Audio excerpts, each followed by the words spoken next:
चार हल ज्ञात करने हैं। ये हम पढ़ चुके हैं कि किसी भी रैखिक समीकरण के जो दो चरों वाली है उसके अनंत हल होते हैं, अनेक हल होते हैं, तो उनमें से आप कोई भी चार निकाल सकते हैं। तो सबसे पहले मैं यहाँ पर x का मान रखता हूँ, तो माना x बराबर 0, तो x का मान 0 समीकरण 1 में रखने पर, तो यदि आप x का मान 0 रखते हो इसमें समीकरण में, तो पाई गुणा, ये पाई और x एक साथ हैं तो इसका मान गुणा में है, पाई गुणा x का मान है 0 जमा y बराबर 9। पाई की और 0 की गुणा 0, 0 किसी के भी साथ गुणा हो तो 0 बना देगी, 0 जमा y बराबर 9। अब 0 में y जोड़ोगे तो 0 में तो कोई फर्क नहीं पड़ता, तो y ही आएगा, y बराबर 9। तो आपका एक हल तो क्या आ जाएगा, x 0 y 9। तो हमेशा कैसे लिखा जाता है, x को पहले y को बाद में, इनको हम बाद में लिख के दिखा देंगे। दूसरा हल, माना x बराबर 1, x को आप 1 मान लो, तो वहाँ रखेंगे पाई गुणा x का मान है 1 जमा y बराबर 9। पाई की और 1 की गुणा पाई जमा y बराबर 9। मुझे तो यहाँ सिर्फ y चाहिए, सिर्फ ये इसकी आवश्यकता है, तो इसके अलावा जो भी है इसको दूसरी तरफ ले जाता हूँ, तो y बराबर 9। ये पाई यहाँ पर क्या है, प्लस में है, प्लस में y है, तो दूसरी तरफ जाके क्या हो जाएगा, माइनस का पाई। प्लस का पाई था, दूसरी तरफ जाके माइनस, और इसका मान रखने की आपको आवश्यकता नहीं है, ये आ गया। अब आगे देखिए, फिर इसके बाद तीसरा, माना x बराबर 2। यदि मैं x को 2 रखूंगा तो क्या हो जाएगा, यहाँ पे पाई गुणा 2 जमा y बराबर 9, 2 गुणा पाई, 2 पाई जमा y बराबर 9। तो y का मान कितना आ जाएगा, y के साथ ये क्या है, प्लस में, यहाँ पे प्लस माइनस का निशान, तो प्लस में, ये प्लस का 2 पाई है, दूसरी तरफ लेके जाऊंगा तो माइनस का, लेकिन उससे पहले इसको छोड़ के बाकी ऐसे कैसे लिखो, y और ये 9, 2 पाई को दूसरी तरफ लेके जाऊंगा तो माइनस का 2 पाई। एक हल अपना ये हो गया, 1 2 3 तो निकल गए, एक और निकाल लेते हैं। माना x बराबर 3, अब x को 3 रख देते हैं, और ये कोई ज़रूरी नहीं है कि जैसे मैं रख रहा हूँ 0 1 2 3, आप और भी रख सकते हैं 5 6 7 8 कुछ और भी। तो x का मान 3 पाई गुणा 3 जमा y बराबर 9। पाई गुणा 3 कितना हो गया, 3 पाई जमा y बराबर 9। तो मुझे तो सिर्फ ये y चाहिए, इसके अलावा बाकी दूसरी तरफ ले जाता हूँ मैं, तो इसके आगे साइन क्या है, प्लस, तो y बराबर 9। ऐसे कैसे, किसको लेके जाना था, 3 पाई को, दूसरी तरफ जाके माइनस का 3 पाई। तो इस प्रकार से 4 हल आपने ज्ञात कर लिए। अब इनको लिखोगे कैसे, यहाँ या इस समीकरण के हल क्या क्या हैं, पहले x का मान लिखो, जब आपने x का मान 0 रखा तो उस वक्त y का क्या आया, 9, तो 0,9, फिर कॉमा लगा के दूसरा हल लिख दो। जब आपने x का मान 1 रखा तो उस वक्त y का क्या आया था, 9 माइनस पाई। आपको पता है जब भी ऐसे लिखते हो तो पहले x का मान लिखते हैं फिर y का, और फिर जब आपने x का मान 2 रखा तो 9 माइनस 2 पाई, और x का मान 3 रखा तो 9 माइनस 3 पाई। समीकरण 1 के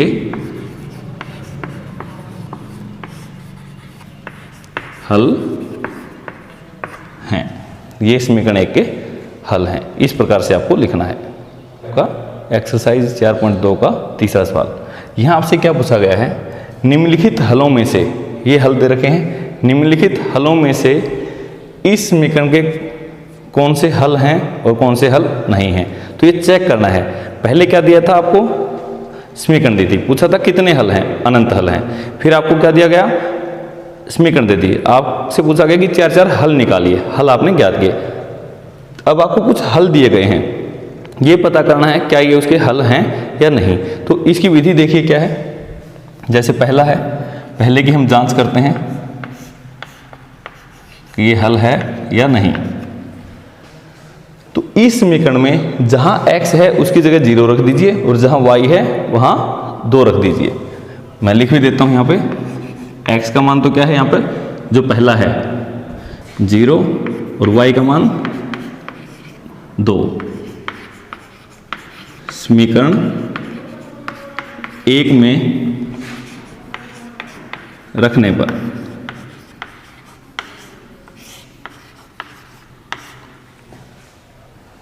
जिसको चेक करना है, पहले को चेक करना है, तो x का मान 0 और y का मान 2 समीकरण 1 में रखने पर। ये आपको ध्यान रखना है कि पहले वाला x का मान होता है, दूसरा y का। तो अब ये दोनों को रख दीजिए, x का मान 0, x की जगह 0, फिर जो भी निशान है -2 गुणा, फिर क्या है y, और y की जगह क्या रखना है 2, फिर बराबर का निशान है, बराबर का निशान लगा दीजिए, फिर 4 है 4 लिख दीजिए। आपको क्या करना है, सिर्फ देख के लिखना है। जहां x था उसकी जगह 0 लिख दो और जहां y था उसकी जगह 2 लिख दो। 0 तो ऐसे कैसे, -2 गुणा 2 4 बराबर 4। अब 0 में से 4 गया, अब 0 का तो कोई फर्क नहीं पड़ता, 0 को तो छोड़ दो, तो -4 बराबर 4। अब आपका ये आ गया। अब मुझे ये बताइए क्या ये सत्य है या असत्य है। यहाँ तो दे रखा है -4 और यहाँ पर है +4, क्या ये दोनों बराबर हैं। आप इसको ऐसे समझ सकते हैं, -4 का मतलब आप ये समझें कि आपको 4 रुपये किसी को देने हैं और +4 का मतलब 4 रुपये किसी से लेने हैं। क्या दोनों स्थितियाँ एक जैसी हैं? नहीं, दोनों बराबर नहीं हैं, तो ये इसके बराबर नहीं है। यह असत्य है, ये तो कभी भी सही नहीं हो सकता।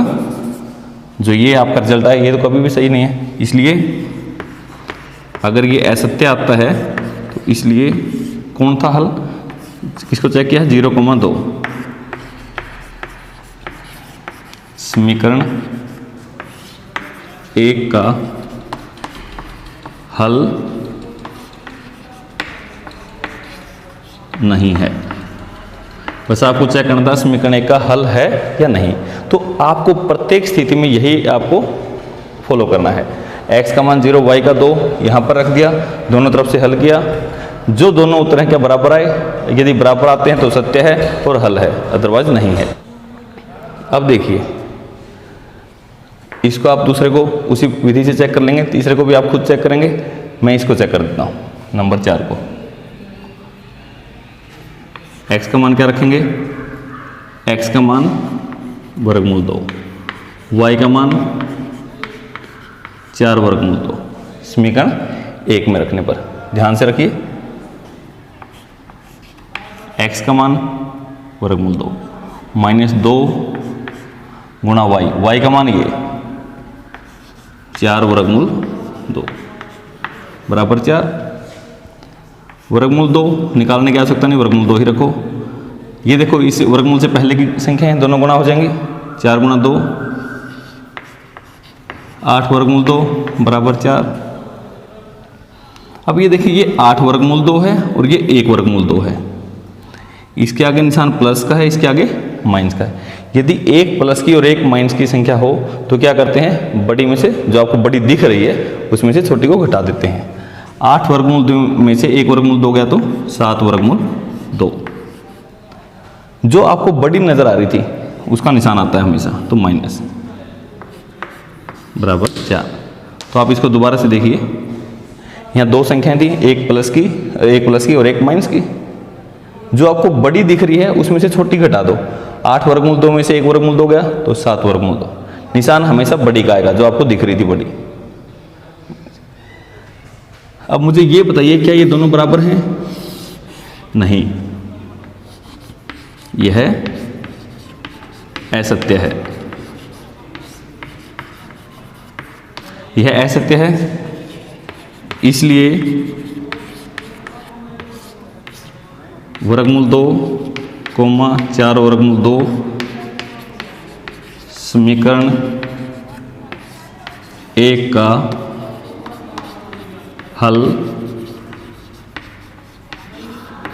नहीं है। तो ये भी नहीं है, तो ये भी नहीं है। ये दो आसान से थे, ये आप खुद चेक कीजिएगा। यदि मैं x1 और y1 इसको भी यहां चेक करके दिखाऊं आपको, इसकी जांच करते हैं। तो x का मान 1 और y का मान 1, x का मान 1 और y का मान 1 इस समीकरण में आप रख दें। क्या होगा? 1 x का माइनस 2 गुणा y का मान 1 बराबर 4। इसको देखो, 1 2 एकम 2 बराबर 4। अब यहाँ देखिए 1 माइनस 2, एक संख्या प्लस की है, एक माइनस की है, तो हमेशा क्या होगा? बड़ी में से छोटी को घटा दो, 2 में से 1 गया 1, और निशान किसका लगेगा? जो बड़ी दिख रही थी, माइनस बराबर 4। अब ये बताओ क्या ये सही है? क्या ये सही है? नहीं, यह असत्य है।